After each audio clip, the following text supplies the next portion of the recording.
கோயிலுக்கு போகிற பழக்கமே இல்லாமல் போயிடுது. கோயிலுக்கு போகிறது எப்போ நடக்கு? எப்பயாவது ஒரு நாள், என்னுடைய பிறந்த நாள், இல்லை அவளுடைய பிறந்த நாள், இல்லை இன்னைக்கு பயங்கரமான விசேஷம், Vaikunta Ekadashi, black colour ticket வாங்கிட்டு நேராக பெருமாளை பார்த்தா பெருமாள் நேராக வைகுண்டத்துக்கு அனுப்பிடுவார். சிவராத்திரி ஒரே கூட்டமாக இருக்கும். சரி, நம்ம சேகர் பாபுக்கு ஃபோனை போட்டுட்டு, நமக்கு தெரிஞ்ச மனுஷன் தான், ஃபோனை போட்டுட்டு கபாலீஸ்வரர் கோயில் அப்படி குறுக்க பூந்தோம்னா சிவன் நேராக உட்காந்துட்டு, டெய்லி கோயிலுக்கு வரவனுக்குலாம் கொடுக்க மாட்டேன், இன்னைக்கு பார்த்தியா உனக்கு தான் கொடுப்பேன் அப்படின்னு சிவன் உட்கார்ந்துட்டு இருப்பார். நம்மள மாதிரி ஆள் பாருங்க. இப்படி போய் போய் போய் அந்த பழக்கமே இல்லை.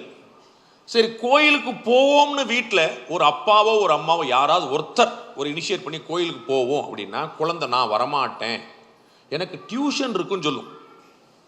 குழந்தை டியூஷன் இருக்குன்னு சொல்லுதுன்னு அவளுக்கு பிடிக்காத வேற ஏதாவது வேலை சொல்லியிருக்கேன். ஏன்னா உலகத்திலே பிடிக்காத ஒரு டியூஷன் போகிறது தான். டியூஷன் படிக்கணும் அப்படின்னு சொல்லிச்சுன்னா வேற ஏதோ மேச